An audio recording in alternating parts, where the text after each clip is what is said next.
Boa tarde, alunos. Bom, nós vamos iniciar a nossa sessão de vídeo relacionada à nossa aula de hoje, né? Hoje nós vamos estar tratando sobre estilos literários, a pregação profética, e vamos também tratar sobre um dos métodos homiléticos para a pregação nos livros proféticos, né? Esses métodos não são exclusivos da pregação na literatura profética, mas são extremamente importantes para que você possa desenvolver uma pregação adequada nos textos proféticos, né? Mas nós queremos fazer uma recapitulação daquilo que nós já vimos até aqui, né? E nós tivemos uma visão geral, né, da literatura profética, antes de entrarmos na questão propriamente dita da pregação na literatura profética. Então nós tivemos uma visão geral da literatura profética, né? E nessa visão geral, nessa introdução que nós tivemos, nós tratamos então a respeito da identidade dos profetas, né?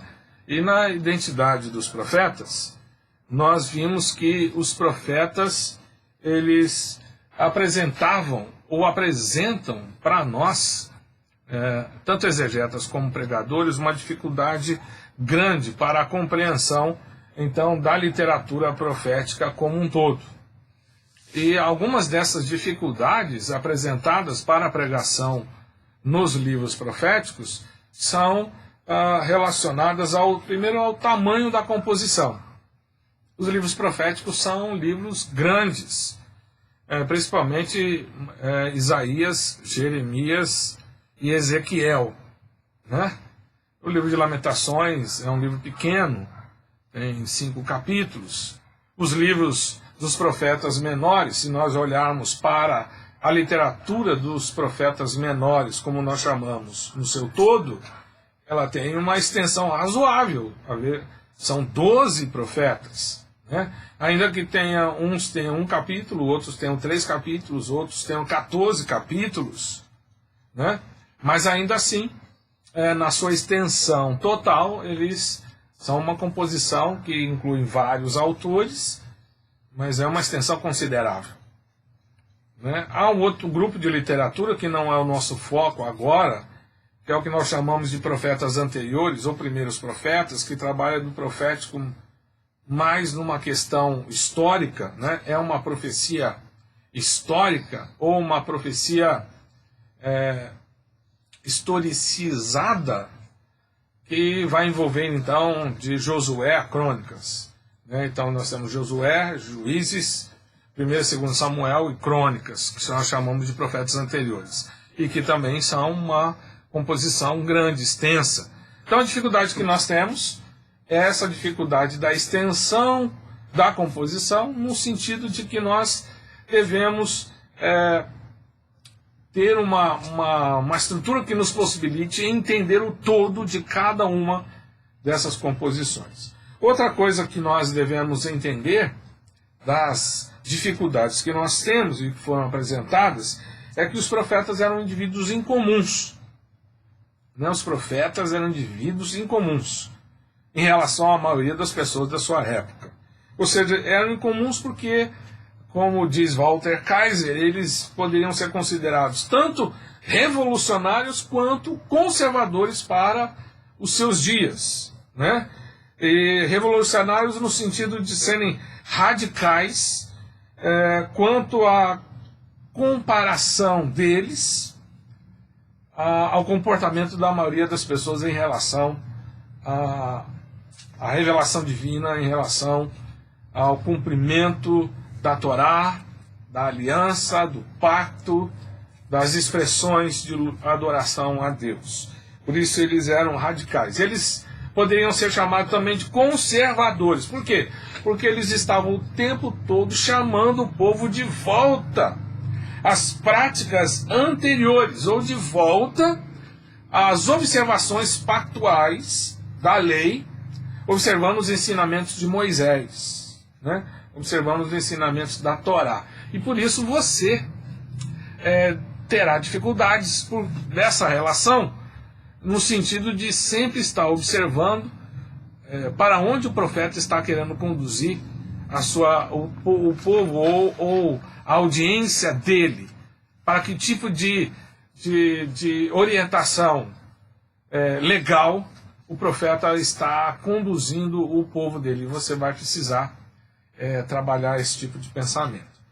Bom, outro ponto que nós abordamos, não só a respeito da identidade do profeta, mas nós tratamos também do papel do profeta. E isso aqui é um ponto extremamente importante. Você precisa prestar atenção nisso, né? Qual é o papel do profeta? Ou seja, qual é o ofício profético, né? O que o profeta faz?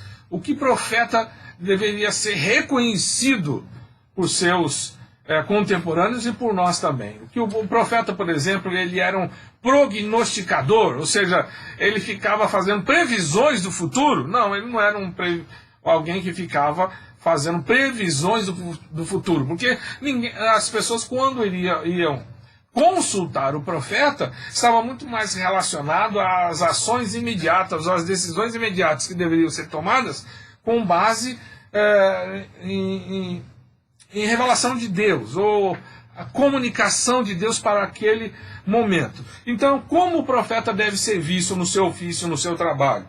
O profeta deve ser visto no seu ofício, no seu trabalho, como um pregador.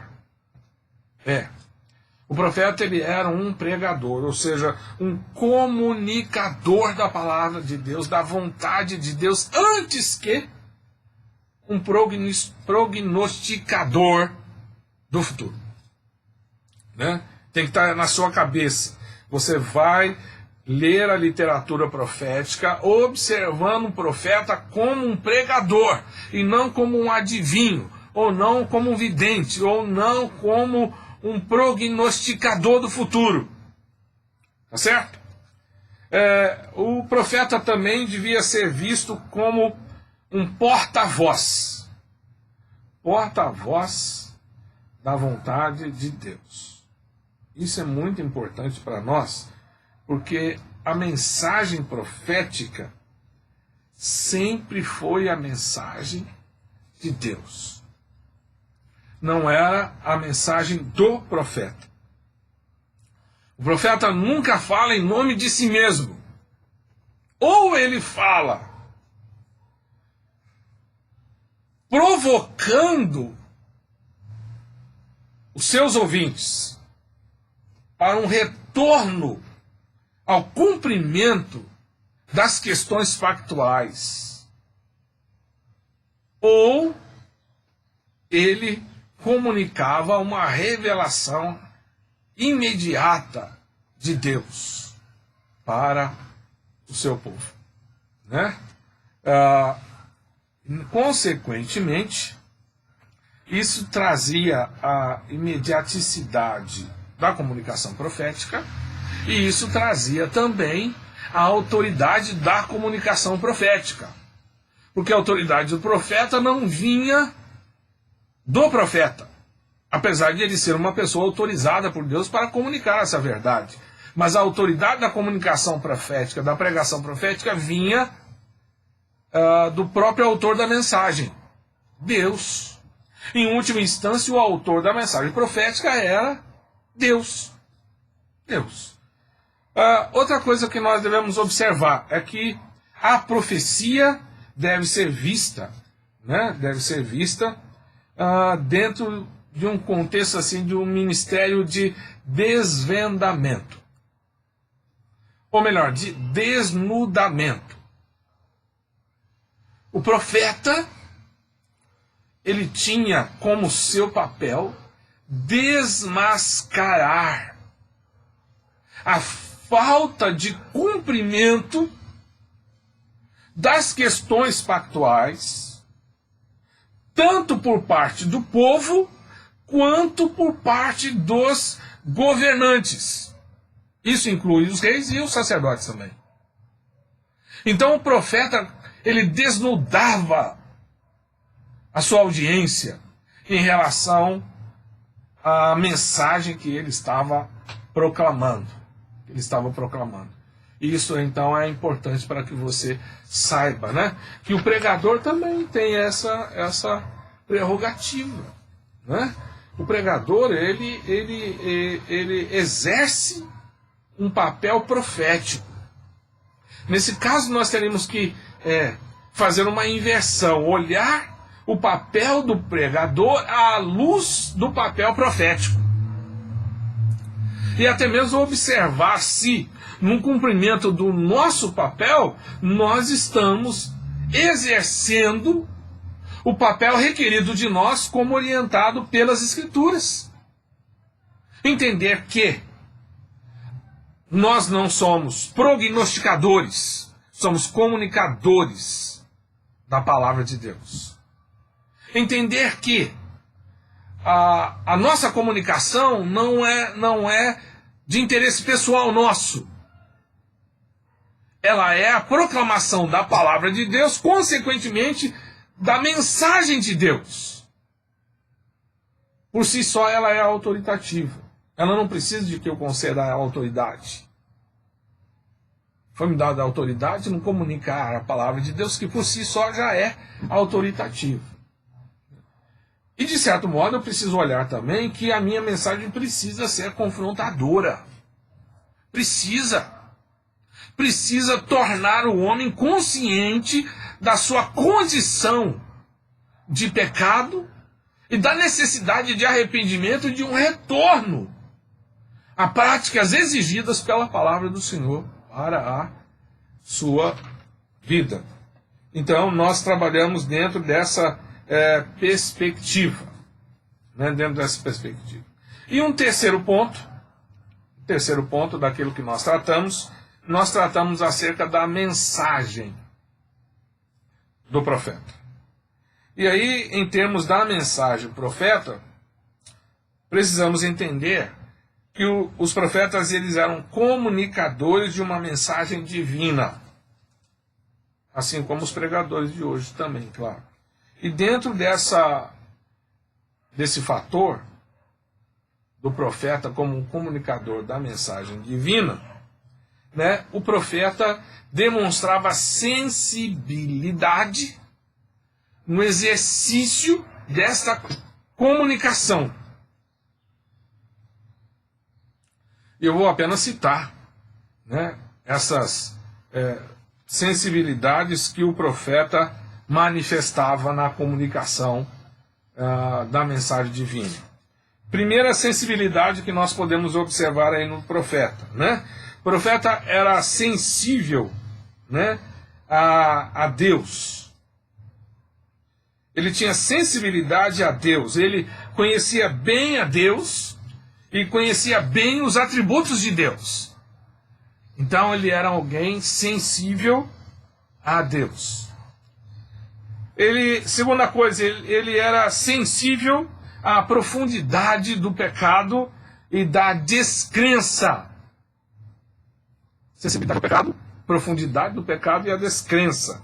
Vejam bem que diz assim, falam e agem como se o céu estivesse prestes a entrar em colapso por causa de Israel e se tornar infiel a Deus. A sensibilidade deles era tão grande, a profundidade do pecado e a descrença na vida do povo, que eles comunicavam a mensagem sempre num contexto de que o céu iria se desabar sobre eles por causa do pecado de Israel, do pecado da infidelidade de Israel a Deus. A terceira sensibilidade à religião que deu errado. Né? A religião que deu errado.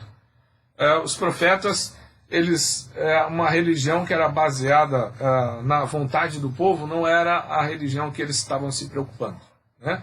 Então eles tinham muita preocupação com os fundamentos da Torá aplicados à vida do povo. E a religião, essa religião popular, né, não era a preocupação deles. Então essa religião que deu errado, porque era uma religião que, digamos assim, orientada pela política de governo dos reis de Israel, e que levantavam ou que levavam ao povo uma prática religiosa idólatra, não era essa o interesse deles. Então essa religião que deu errado, né, não era a preocupação dos profetas. Eles tinham sensibilidade a essa religião que deu errado digamos, eles combatiam essa religião que deu errado. Combatiam a idolatria, combatiam os sacrifícios falsos, o culto falso, combatiam toda a prática contrária à vontade de Deus estabelecida na sua lei. Eles também tinham uma profunda sensibilidade aos valores extraviados. Quais valores extraviados, né? Valores extraviados que nós podemos observar aí da prática profeta. Sensibilidade aos valores extraviados, né? Por exemplo, combatiam o materialismo, né? Combatiam o materialismo, combatiam o hedonismo,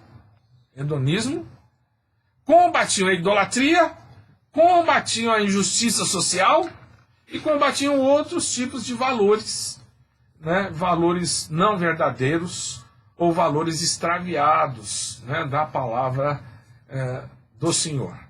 Eles tinham também profunda sensibilidade aos anseios de Deus e juízos vindouros, né? O profeta então sempre comunicava a mensagem no intuito de buscar que os seus ouvintes se voltassem para Deus. Então, os anseios divinos em relação à prática religiosa do povo sempre estava presente na mensagem profética e sempre estava presente o anúncio dos juízos em decorrência do não retorno ou do não arrependimento do povo às práticas corretas ou ao atendimento dos anseios de Deus no cumprimento da sua palavra. Sexta sensibilidade era a sensibilidade à promessa e à misericórdia de Deus, né? Você vê que todo oráculo profético tem a comunicação do juízo, mas tem a comunicação dos atos de misericórdia também. Então, o profeta é alguém sensível aos atos misericordiosos de Deus na história de Israel e ao cumprimento das promessas de Deus na história de Israel. E por último, os profetas eram sensíveis à própria miséria, ou seja, à miséria do cargo, ou à miséria do ofício, ou da invejável posição de porta-voz de Deus. E alguns tentaram até mesmo recusar o seu chamado para ser esse porta-voz ou essa comunicação. Bom, esse aqui foi então a nossa atividade na aula passada, os assuntos que nós abordamos na aula passada, e eu espero que eu possa ter ajudado você a recordar esses assuntos que nós já tratamos, né? E inclusive fizemos alguns exercícios relacionados a isso. Que Deus esteja